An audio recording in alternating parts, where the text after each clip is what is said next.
Kira yang duduk, yang belajar, justru yang berdiri ini perlu belajar juga, ya. Oke, Bapak Ibu sekalian, saya tadi berangkat subuh dari sini, ya. Tadi saya ngomong sama Mbak Citra, bisa nggak saya lebih dulu ngomong supaya saya nggak terlalu siang datang ke SP13, karena saya sendiri sudah sebulan ini nggak ke SP13, jadi teman-teman leader di SP13 juga protes, ya.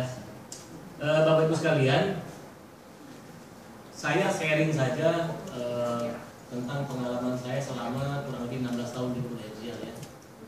Jadi sebenarnya barangkali ilmu saya atau pelajaran yang saya petik selama di Prudential itu barangkali Bapak Ibu sekalian bisa petik gitu, ya. Walaupun mungkin sudah agak kadaluarsa, saya nggak tahu. Tapi saya yakin nggak ada yang berubah di industri asuransi selagi yang di prospek masih orang, yang direkrut masih orang, apapun teknologinya, bagaimanapun kondisi pasar, yang jelas industri asuransi itu tidak akan terlalu banyak berubah, Bapak Ibu sekalian, ya. Yang jelas tetap kalau kita mau sukses di industri asuransi tetap harus kerja keras. Jadi nggak bisa kalau nggak kerja keras di bisnis ini, Bapak Ibu sekalian, ya. Oke. Tadi saya senang banget ya baca ada core value-nya Harvest Agency itu, ya. Kemudian tadi apa selain core value, kemudian ada tadi yang di bawah tadi powerful habit. Ya, powerful habit. Bapak Ibu sekalian, saya ini orang yang sangat sederhana sekali. Nggak terlalu banyak ilmu, sekolah saya nggak tinggi, saya hanya melakukan hal-hal yang sangat sederhana aja, Bapak Ibu sekalian. Tapi setelah saya banyak ketemu dengan trainer, banyak ketemu dengan seorang motivator, justru ternyata di berbagai industri atau di berbagai kegiatan mencari atau membentuk orang dengan karakter sederhana itu ternyata nggak mudah, Bapak Ibu sekalian. Nggak mudah. Apa sih definisi sederhana? Apa sih definisi simple? Bapak Ibu sekalian, ada yang tahu nggak kira-kira? Karena banyak aspek yang harus kita miliki untuk jadi sukses. Banyak aspek, kerja keras, punya mental baja, ya kan? Apalagi kira-kira? Apalagi? Komitmen, datang tepat waktu, punya integritas, kan banyak aspek yang kita harus miliki untuk bisa sukses. Opposite dari situ ya berarti nggak boleh males, nggak boleh minder, nggak boleh malu, itu kan opposite-nya, ya. Tapi dari sekian banyak aspek yang kita harus miliki, ternyata kita juga harus punya aspek yang kadang-kadang ini sepele tapi sangat menentukan, yaitu sederhana. Apa sih definisi sederhana? Menurut saya ada banyak definisi, tapi kalau saya definisikan berdasarkan dari pengalaman saya pribadi, sederhana itu adalah sesuatu yang nggak menyusahkan kita, sesuatu yang nggak menyulitkan kita, nggak bikin kita ribet gitu, ya. Sebenarnya saya dulu kerja di perusahaan farmasi, target saya ketemu dokter, saya kan detailer, ya. Ketemu dokter itu sehari cuma 11 saja, dan saya bisa lalui setiap hari ketemu dengan 11 dokter. Saya cuma butuh tanda tangan, saya bisa lakukan sehari semalam. Jadi saya berangkat dari kos-kosan jam setengah 8, cekok sebelum jam 8, pulangnya saya kira-kira antara jam 10 sampai jam 11 malam. Sehari semalam saya mesti dapat tanda tangan dokter 11 orang. Simpel nggak kira-kira? Simpel. Ketika saya dikenalkan di bisnis ini, leader saya bilang, kamu sehari hanya perlu ketemu dengan 2 orang baru calon nasabah. Menurut saya ini kerjaan, menurut saya dari awal saya udah katakan kerja di Prudential itu sangat gampang sekali secara fisikly. Secara fisikly kerja di Prudential itu sangat gampang sekali. Kenapa banyak orang yang nggak sukses di bisnis ini? Kenapa ada orang yang sukses di bisnis ini dan ada orang yang sangat sukses di bisnis ini? Ya karena nggak bisa mendefinisikan hal yang sederhana ini secara mentality nempel di otaknya si calon agen. Kan sederhana banget. Coba apa sih yang sulitnya? Ketemu dengan orang, menceritakan sebuah produk sehari 2 orang baru. Kira-kira di mana sih letak kesulitannya? Oke, yang membuat sulit adalah tentu diri kita sendiri. Karena ketika kita ketemu dengan calon nasabah, kita sudah diberi target untuk closing, benar ya? Itu yang membuat kita langkah pertama udah sulit. Jangankan untuk ketemu teman-teman, untuk kita telepon teman kita sendiri aja untuk mendeklar bahwa saya sebagai seorang agen Prudential, itu udah sesuatu yang sangat sulit sekali, benar nggak? Sulit nggak untuk ngomong, Mas, Sorry, aku sekarang di Prudential loh. Saya yakin tidak akan bisa ngomong seperti itu. Mesti ngomong yang muter, baru terakhir, aku saiki dianu loh di lembaga keuangan non bank loh. Apa itu? Ya itu perusahaan dari Inggris, perusahaan joint venture. Itu loh yang lambangnya yang lambangnya bonek. Oh Prudential, oh asuransi. Oh bukan. Kalau asuransi punya definisinya sendiri, punya definisi sendiri. Kalau kamu mau asuransi nanti saya bisa calling teman saya. Padahal dia juga asuransi sebenarnya. Saking dia nggak pede memperkenalkan diri bahwa dia sebagai seorang agen prudensial. Itu langkah pertama udah bikin kita sulit. Bener nggak? Untuk memperkenalkan diri sebagai seorang prudensial itu udah sulit. Sudah ada beban. Kenapa? Karena dari pertama mindsetnya udah keliru, udah menyulitkan diri sendiri. Tadi ya saya bilang aspek yang nggak kalah penting dibandingkan dengan semangat kerja keras, yaitu kita mesti sederhana, simpel, ngomong apa adanya aja. Saya di Prudential. Untuk membuat menjadi closing tentu ada prosesnya kan. Jadi menurut saya banyak di dalam diri kita yang akhirnya kita menjadi terhambat untuk aktivitas tinggi, Bapak Ibu sekalian, karena belum apa-apa kita udah membebani diri kita dengan target orang itu harus saya closing. Nah saya ini Bapak Ibu sekalian, sebenarnya saya join di Prudential itu dalam kondisi yang kurang beruntung dibandingkan dengan teman-teman ini. Karena saya merantau, tidak ada kenalan, tidak punya saudara, tidak punya teman, otomatis saya door to door. Tapi ternyata di balik keterbatasan saya, justru saya nating tulus. Justru saya simpel aja ketemu dengan orang, terserah dia mau ikut, terserah dia mau dengerin, mau enggak, yang penting saya ketemu orang dan saya cerita. Dan saya memang murni hanya cerita aja. Walaupun di dalam hati kita, namanya manusia pasti punya target, orang ini mudah-mudahan dia bisa ikut, benar nggak? Tapi itu tidak menjadi bagian yang paling menonjol, enggak. Yang paling menonjol adalah saya mau cerita dulu rekening ini. Bapak Ibu sekalian, pengalaman saya kalau orang itu sudah mau terima kita sebagai orang yang mempresentasikan satu produk, 50% dia pasti ikut kok. 50% dia pasti ikut. 50%-nya lagi butuh follow up, butuh segala macam. Nah, yang paling susah di bisnis ini untuk membuat nasabah tuh mau dengerin kita cerita, benar nggak? Jadi kita telepon aja Bapak Ibu sekalian, ketemu dengan langkah pertama kita kan ketemu dengan nasabah kan. Saya yakin apapun, betapapun canggihnya teknologi sekarang, tetap kesulitan kalau kita nggak tatap muka dengan calon nasabah untuk closing. Kenapa penting membahas closing Bapak Ibu sekalian? Karena kalau masalah pengembangan, saya yakin kalau teman-teman udah jago selling, teman-teman pasti akan jago rekrut. Ya pasti akan jago rekrut. Dulu ada orang bilang, oh dulu yang generasi dulu ya, oh dia nggak jago rekrut. Enggak, dia hanya jago jual. Enggak, salah. Justru karena dia jago jual, maka dia jago rekrut Bapak sekalian. Karena dia terlalu jago selling, makanya rekrut yang begitu banyak nggak perlu kelihatan. Jadi jangan salah. Orang kalau jago selling, pasti dia jago rekrut, Bapak Ibu sekalian. Logikanya gini loh, selling itu dia ngambil uang nasabah loh. Rekrut membuka peluang bisnis buat orang yang jauh lebih mudah, ya.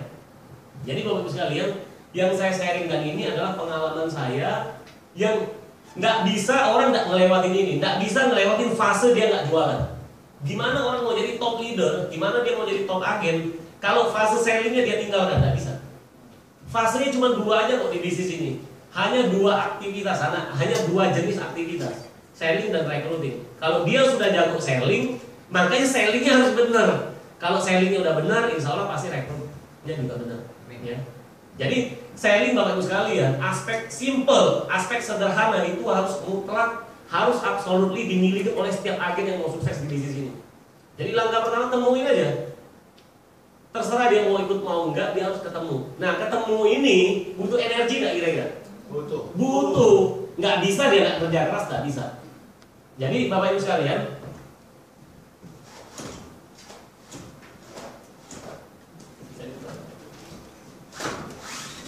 sekalian, bisnis prudensial itu untuk bisa sukses kan dibutuhkan energi, benar nggak? Makanya ada istilah high level energy. Orang harus punya aktivitas yang sangat luar biasa baru dia sukses. Tapi jangan salah, banyak orang di bisnis ini dia sudah mengeluarkan energi yang sangat banyak, tapi tetap tidak bisa sukses. Ya. Saya kasih satu ilustrasi Bapak Ibu sekalian ya. Saya kasih satu Tapi ilustrasi. nyalain lagi, Bu. Nyalain lagi. Nyalain lagi.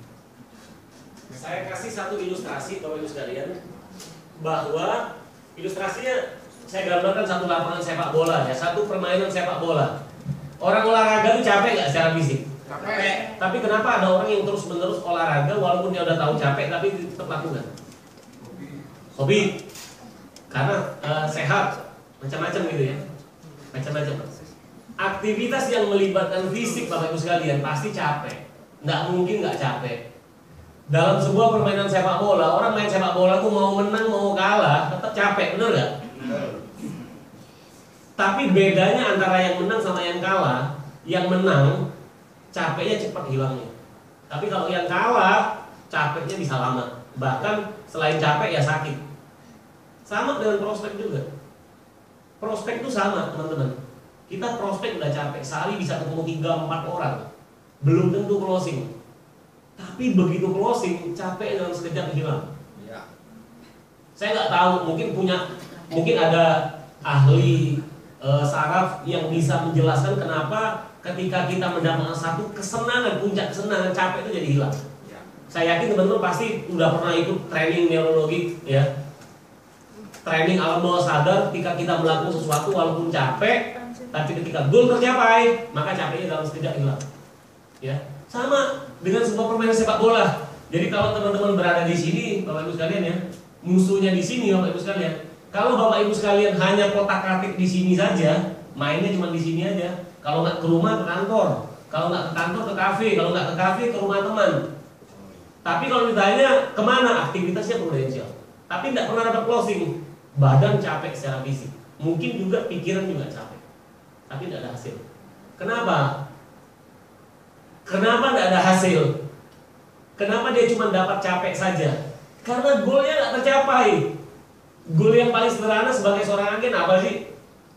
Closing. Closing itu selain butuh fisik yang prima, juga dibutuhkan mindset yang benar Bapak Ibu sekalian. Ingat, kalau tujuannya closing berarti kita harus mendekatkan langkah kita ke mulut closing, benar nggak? Kepada bibir closing. Nah, ibarat sebuah permainan sepak bola, mulut closing itu adalah mulut ini gawang ya, gawangnya lawan. Kita harus berada di sini bolanya teman-teman. Bukan berarti juga bola ketika di mulut gawang belum tentu juga bisa gol. Benar nggak? Belum tentu juga gol. Pertanyaannya apakah kalau nggak gol kita berhenti? Nggak boleh berhenti. Karena kalau berhenti ya memang golnya nggak selamanya nggak akan tercipta. Bagus sekalian. Jadi yang kita harus lakukan memperbanyak kondisi di sini. Berarti dalam aspek kita di prudensial memperbanyak ketemu dengan calon nasabah yang mana orang itu komitmen untuk ikut dan kita buatkan ilustrasi. Nih ya, Bapak Ibu sekalian. Saya dulu tahun pertama bisa start club dengan cara door to door. Gimana caranya door to door? Sederhana, ketemu dengan orang cerita. Jadi saya setiap hari bikinkan ilustrasi itu minimal 3. Minimal setiap hari. Karena saya kalau door to door bisa ketemu dengan orang bisa 6 orang, bisa 7 orang. Jadi wajar kalau setiap hari saya bikinkan 3 ilustrasi. Dari 3 ilustrasi 6 hari kerja berarti saya ketemu dengan 18 orang. Dari 18 orang, orang-orang yang saya bikinkan ilustrasi itu bukan orang-orang yang bukan hanya sekedar buatkan ilustrasi. Yang saya buatkan itu yang kondisinya yang kira-kira seperti ini. Bu, menurut ibu produk ini bagus gak? Dia bilang, bagus banget. Oke bu, ibu keberatan gak kalau saya buatkan ilustrasi atau perhitungan secara komprehensif dalam bentuk ilustrasi, dalam bentuk simulasi sesuai dengan profil ibu dan keluarga? Kalau ibu tidak keberatan, saya akan buatkan. Terlepas ibu ikut atau tidak masalah. Kalau ibu tertarik, ibu bisa pertimbangkan dengan keluarga dan baru kita menuju untuk kita setoran untuk prudensial. Nah, yang seperti ini saya buat ilustrasi. Kalau orangnya agak ngawang, saya nggak mau buat ilustrasi. Karena untuk bikin ilustrasi juga butuh energi lagi, benar nggak? Jadi yang saya buatkan ilustrasi adalah orang-orang yang 50% kemungkinan bisa beli. Ya, orang seperti ini bisa beli, bisa enggak. Nah, itu yang saya buatkan ilustrasi. Jadi dari 18 orang, wajar kalau seminggu saya bisa dapat closing 1 atau 2 nasabah. Dan saya selalu menjadi menjadi nggak pede, saya selalu menjadi itu sebuah masalah kalau dalam seminggu saya nggak dapat satu nasabah. Kalau dulu kita di SB1 dulu ya, di tempatnya Pak Kono dulu. Kalau dalam satu minggu pada saat entry nggak naik panggung, rasanya tuh malu, rasanya tuh rendah diri gitu. Karena nggak dapat satu pun nasabah, rasanya tuh kecewa gitu, rasanya nelongsong. Seminggu ketemu dengan 18 orang, ya kan, bikinkan ilustrasi, satu pun tidak dapat, rasanya kecil hati gitu. Rasanya rendah diri. Ya bisa bayangkan perasaannya ya. Nah, Bapak Ibu sekalian, kalau kita nggak punya lagi perasaan seperti itu, yang mana kalau seminggu nggak dapat satu nasabah kita tidak ada masalah, percaya saya teman-teman, karir ini tidak akan cocok buat teman-teman. Tapi kalau teman-teman merasa seminggu nggak dapat satu nasabah, terutama yang buat masih agen ya. Kalau teman-teman yang masih agen seminggu nggak dapat satu nasabah dan teman-teman merasa tidak masalah, berarti teman-teman tidak ada masalah. Ya. Oke. Kalau dia hanya berkotak-katik di sini saja, nggak akan closing. Makanya kalau ada agen rajin ke kantor, nggak pernah closing, ini yang terjadi. Dia cuma dia cari yang aman aja, aktivitas yang aman, aktivitas yang nggak ada tekanan, ya, aktivitas yang nggak mungkin kira-kira bisa ada penolakan, ada tekanan dari calon nasabah. Kalau dia mau dapat closingan, berarti dia harus mengkondisikan bolanya harus lebih banyak di sini. Gimana caranya? Datangi nasabah. Nah ini sama dengan sebuah permainan. Kalau kita udah masuk area lawan, pasti banyak masalah. Bisa dicegat, bisa ditolak orang, bisa dimaki-maki orang. Karena butuh energi lebih, benar ya? Butuh tekanan. Ketemu dengan nasabah, tekanan nggak kira-kira? Tekanan, Bapak Ibu sekalian. Tapi kalau Bapak Ibu sekalian udah terbiasa ketemu dengan calon nasabah, maka tekanan itu bisa di-manage dengan baik. Teman-teman udah terbiasa ngadapin tekanan. Coba kalau teman-teman lihat ada seorang agen leader rajin ikut training nggak ada closing, itu agen leader nggak mau ambil resiko, ya. Kenapa? Karena training seperti ini nggak ada tekanan kok. Belajar kayak gini ada tekanan nggak? Ada grogi nggak teman-teman? Ada nervous ya? Nggak ada. Tapi kalau teman-teman disuruh datang ke tempat nasabah, kebanyakan orang akan nervous, kebanyakan orang akan grogi, kebanyakan orang merasa nggak nyaman. Sehingga untuk menghindari rasa tersebut, dia lebih baik nggak usah ketemu dengan nasabah, lebih baik ke kantor aja udah. Kantor nggak ada tekanan, tapi sepertinya beraktivitas. Makanya saya bilang orang rajin aja di bisnis ini ternyata nggak cukup. Dia harus rajin dan benar. Dia harus rajin dan benar aktivitasnya. Kalau hanya sekedar rajin aja, banyak orang rajin di bisnis ini, tapi tidak sukses. Kenapa? Karena dia melakukan hal-hal yang tidak benar. Karena dia melakukan hal-hal yang menjauhi dari target. Ke kantor tuh jauh dari target, Bapak sekalian. Kantor tuh dari dulu kita tahu bahasanya. Ke kantor tuh tidak ada duit. Yang ada duit adalah kalau kita datangin ke tempat nasabah. Tapi dalam banyak kasus, datangin tempat nasabah, kondisi kita secara pribadi pasti kurang nyaman. Kenapa? Karena kita merasa butuh nasabah. Ya, oke, gimana caranya latihannya? Ini kayaknya saya perlu buka jaket panas ini. Enggak, kalau ruangannya dingin, saya yang merasa panas gitu. Ya, Bapak Ibu sekalian, kalau kita lihat ya sebuah permainan sepak bola ya, ini pemain-pemain sepak bola dunia itu kenapa enak ditonton ya? Karena dikondisikan pada saat latihan, Bapak Ibu sekalian. Jangan dikira enak ditonton itu ya memang seperti itu enak. Karena latihannya benar. Nah, latihan yang benar adalah latihan yang ada pressure-nya. Saya nggak katakan kalau latihan di training, latihan sama Pak Farid itu nggak benar, bukan gitu. Tapi nggak ada tekanan. Makanya saya bilang ilmu di Prudensial nggak perlu canggih-canggih gitu, nggak perlu jago-jago banget. Tapi satu aspek yang teman-teman miliki, yaitu berani ketemu dengan nasabah. Saya yakin teman-teman untuk bisa startup pasti lebih mudah. Teman-teman punya banyak ilmu teman-teman, tapi tidak berani ketemu dengan calon nasabah. Pertanyaan saya, bisa nggak closing? Nggak bisa. Saya merasa teman-teman sebagai agen, ilmu saya tidak banyak, nggak banyak ilmu saya. Tapi saya pada saat agen saya berani ketemu dengan nasabah, siapapun dia. Kenapa? Karena saya nggak ada target, harus closing apa enggak, buat saya nggak ada masalah. Gitu ya. Oke, gimana caranya? Cara latihannya Bapak Ibu sekalian. Ini lapangan ya 110x75. Cara latihannya diperkecil Bapak Ibu sekalian. Jadi kalau permainan sepak bola 11 lawan 11, tapi dibuat dengan grade dengan jarak yang lebih sempit, lebih kecil. Sehingga apa yang terjadi Bapak Ibu sekalian? apa yang terjadi? Kalau lapangannya lebih kecil, jumlah orangnya banyak, jumlah orangnya tetap, apa yang terjadi? Crowded, rame. Kalau udah crowded, apa yang harus dilakukan? Yang harus dilakukan berarti harus cepat bergerak, harus banyak energi, benar nggak? Di situ banyak kesempatan, banyak momen. Makanya saya bilang, Bapak Ibu sekalian, kalau kita mau belajar yang sebenarnya di bisnis ini, ketemu dengan nasabah, karena disitulah belajar yang sebenarnya. Jadi di bisnis ini uniknya Bapak Ibu sekalian ya, antara latihan sama belajar itu dua aspek yang saling bertolak belakang bahkan sama. Maksud saya begini, belajar atau latihan itu adalah sebuah pertandingan. Pertandingan itu adalah sebuah latihan. Jadi kalau kita merasa ketemu dengan nasabah di sebuah pertandingan, anggap itu latihan.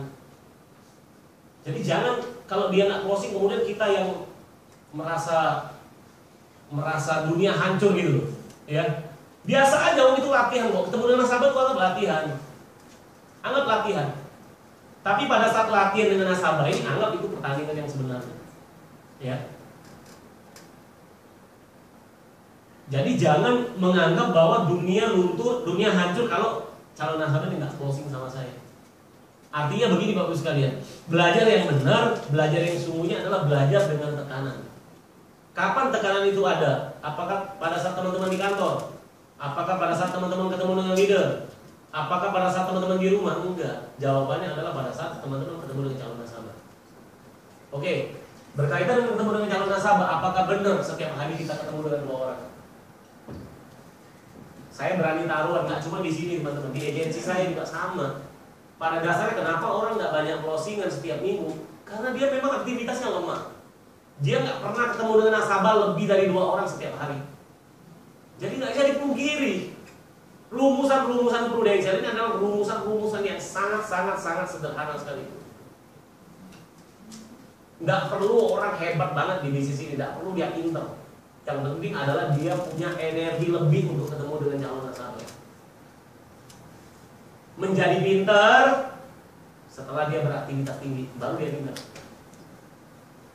Berarti yang pertama kerja keras, habis itu dia pinter, benar nggak? Nggak mungkin dia pinter dulu, kemudian dia menjadi pekerja keras, nggak mungkin. Jadi di bisnis ini kalau mau pinter ya kerja keras dulu, ketemu dengan banyak orang dulu, lama-lama dia jadi pinter. Artinya dia jadi pinter, yang tadinya mungkin seminggu closing cuma FDI 5 juta, kemudian karena dia pinter jadi FDI jadi 10 juta atau 20 juta, kira-kira seperti itu. Ya. Jadi aspek simple ini penting Bapak Ibu sekalian. Simple itu artinya tidak menyulitkan diri sendiri. Kalau nasabah nggak closing, dia mau ngomong apapun nggak usah didengar. Kadang-kadang kan kita diresapi, benar nggak? Akhirnya baper kan? Kamu sekolah tinggi loh ya, sekolah di Petra kok jadi agen asuransi.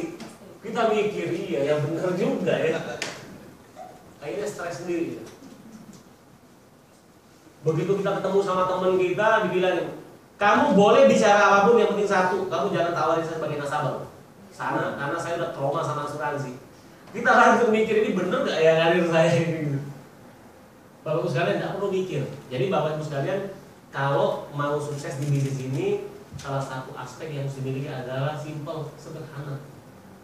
Nanti lama-lama kalau kita terlalu mikir, yang sakit kritis bukan nasabah, ya. Kita. Nah, untuk bisa menunjang supaya kita sederhana, simple, yang tadi, teman-teman memang harus totalitas di bisnis ini. Banyak orang berharap bisa sukses dengan cara tidak totalitas. Tidak bisa, Bapak Ibu sekalian.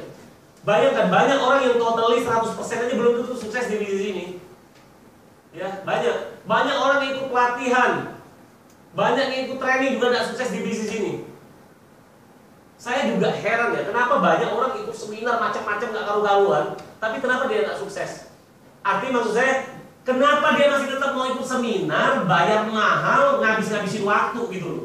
Oh, di bisnis ini ilmunya sangat sederhana kok, nggak perlu yang canggih-canggih gitu loh.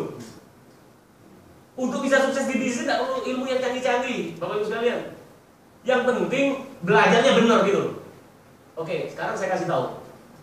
Saya kan pegiat sepak bola di usia dini ya. Banyak sekali anak pemain sepak bola di Indonesia ini yang berbakat, tapi pada akhirnya nggak jadi pemain sepak bola. Kenapa? Karena dia salah guru. Karena dia salah pembina, salah pelatih, salah pola latihan, Bapak Ibu sekalian. Salah. Bapak Ibu sekalian, ketika terjadi kesalahan di usia dia remaja, usia junior sampai dia usia remaja, dia selamanya seumur hidup akan menjadi kesalahannya. Jadi kalau pelatih itu salah memberikan saran, salah memberikan pola latihan, maka kesalahan itu akan seumur hidup akan menjadi milik anak itu. Sama dengan kita sebagai agen, Bapak Ibu sekalian. Kita banyak ikut pelatihan. Pelatihan tersebut, Bapak Ibu sekalian, belum tentu punya misi yang sama dengan industri ini, Bapak Ibu sekalian. Sehingga apa yang terjadi? Yang terjadi dia cuma ikut acara motivasi berhari-hari, berminggu-minggu, tapi nggak ada hasil. Banyak yang seperti itu, benar nggak? Kalau mau sekedar belajar, bagus. Tapi ingat, kita di sana sudah investasi waktu. Di bisnis ini, Bapak Ibu sekalian, kayak kita mesin produksi. 3-4 hari kita nggak ngelakuin bisnis ini. Contoh, kita ikut seminar 2 hari. Jangan dikira cuma 2 hari. Karena 1 hari kita prepare, 1 hari lagi kita masih capek. Berarti 4 hari kita udah hilang waktu. Nah, kalau kita punya tren aktivitas kita sudah terpola dengan baik, kemudian kita rusak dalam tanda petik dengan belajar, maka pola kita kerja bisa hilang.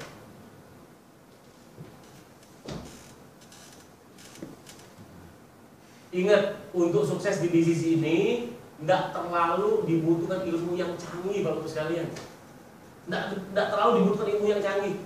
Yang penting teman-teman ya, satu aspek teman-teman bisa dan berani ketemu dengan calon nasabah dalam jumlah yang banyak dan konsisten setiap hari dalam waktu setahun. Itu kan bisa sukses. Apa yang terjadi kalau dia bisa lakukan itu? Apa yang terjadi kira-kira? Di tahun tersebut apa yang terjadi kira-kira? Kalau dia sebagai seorang agen, apa yang terjadi? Start Club. Bapak Ibu sekalian, Start Club. Start Club ini, Bapak Ibu sekalian, kalau kita sebagai seorang agen, adalah satu langkah awal yang sangat menentukan kita sukses apa enggak di bisnis ini. Start Club.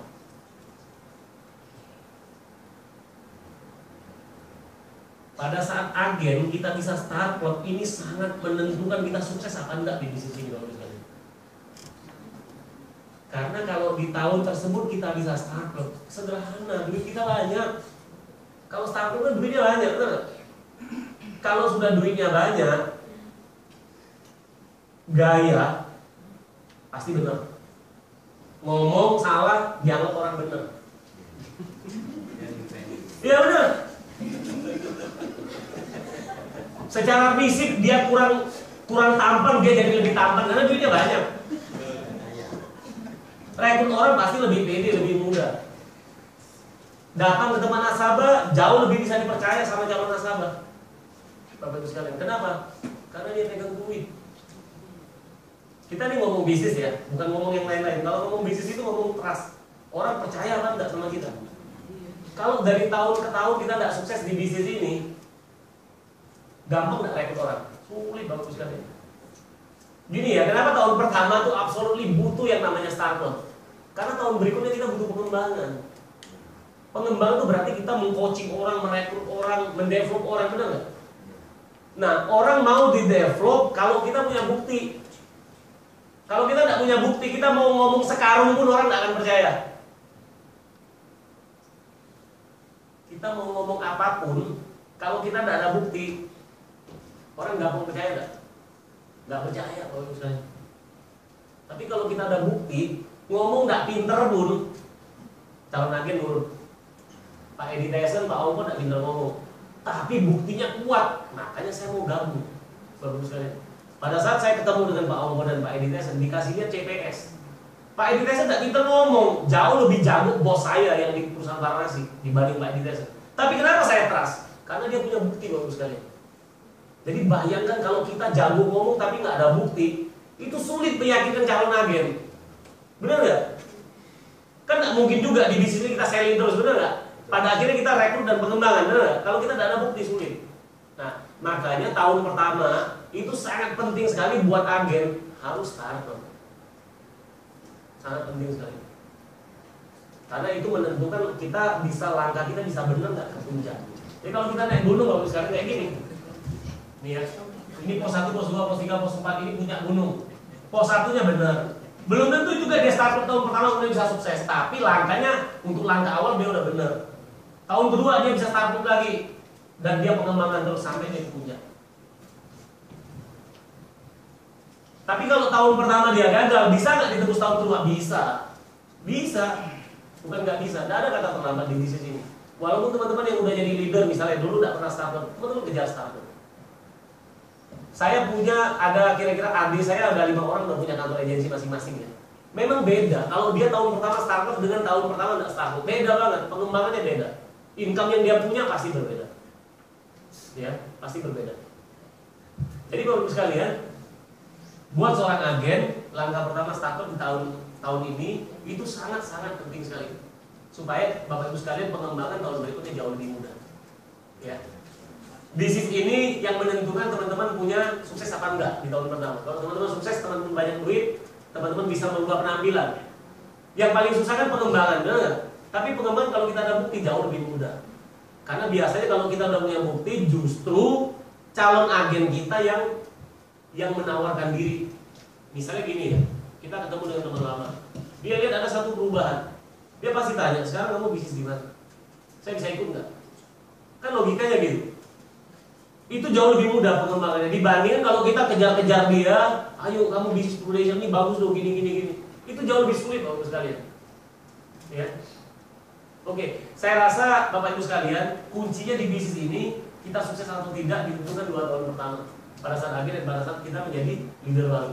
Kalau Bapak Ibu sekalian tahun pertama benar, tahun kedua benar, tahun ketiga, tahun keempat Bapak Ibu sekalian itu jauh lebih mudah.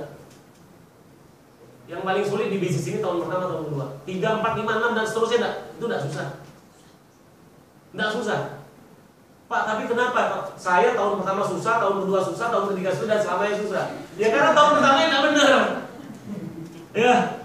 Tahun pertama enggak benar, otomatis selamanya kan susah. Bisnis ini kan bisnis susah-susah gampang kan. Betul ya?